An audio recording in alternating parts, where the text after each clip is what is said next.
Italy's death toll has now topped 10,000. Infectious diseases. Local and state health department tests, quarantine. Let's bludgeon Trump with this new hoax. Washington and Oregon. Thousands and thousands of new test positives. Coronavirus being so much more deadly doesn't reflect reality. Boris Johnson testing positive for the virus. There's no reason to panic at all.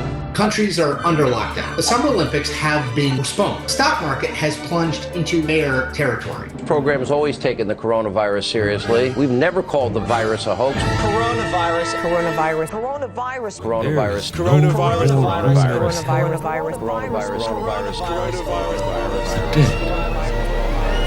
We'll walk through. What the fuck?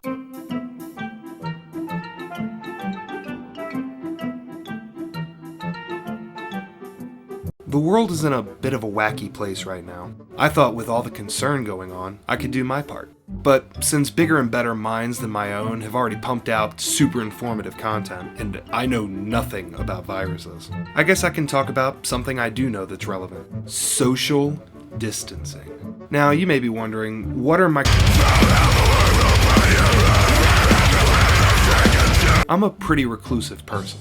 I have very few friends, and the friends that I do have live in other towns, and I see them maybe twice a year. I value friendship.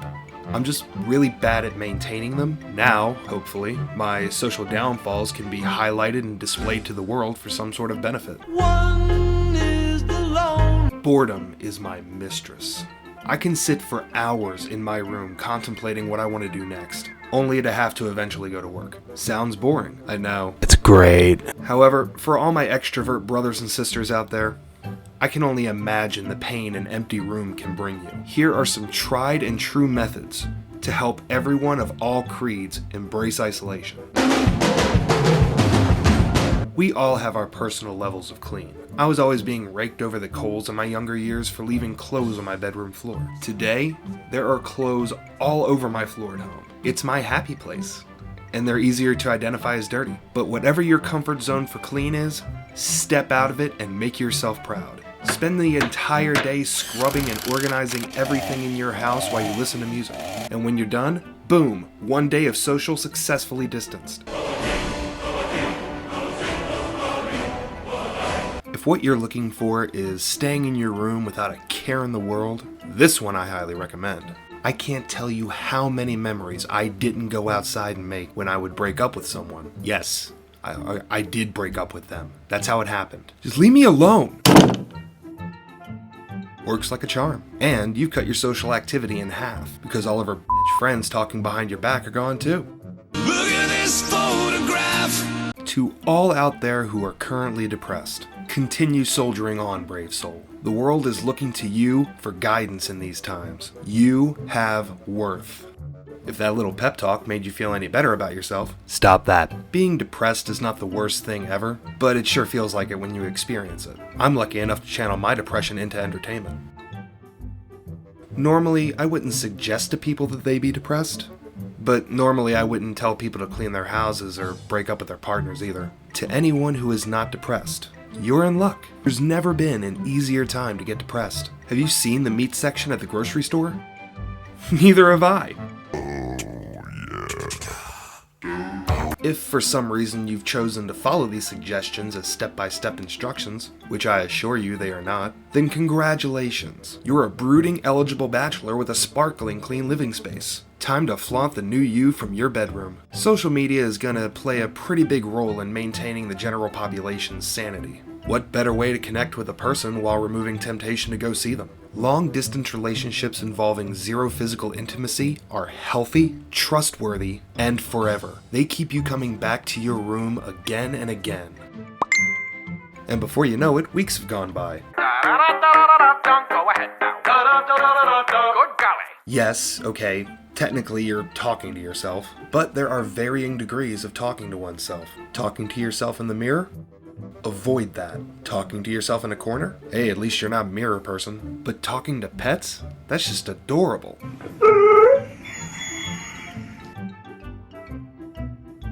Ha ha ha, I know, right? After 3 ridiculous lines and some funny voice, you'd be surprised how naturally the conversation flows with any non-sentient being. They just gotta have some will to live outside your own. Inanimate objects are a bit of a gateway activity to becoming mirror guy. Talking to a plastic plant. I'm still doing it. Tell me this salad will last forever. Tell me the noodles will never go dry. Wherever you personally store your boxes and cans of food, you know there's something in there that you will never touch. Maybe you bought it and forgot about it.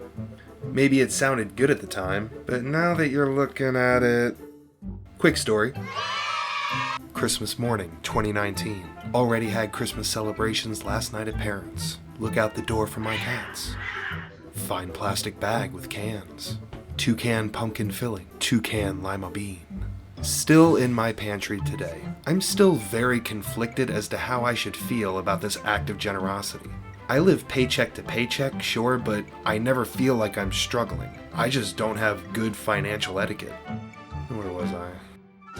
Oh yeah, eat your pantry. Get that elusive meal you may or may not have bought. Put it to use. Do something creative with it. That's pretty much all I have to say. Stay safe, everyone. Suddenly salad. Suddenly salad. Ranch and bacon. Ranch and bacon bits. Lots of shell noodles.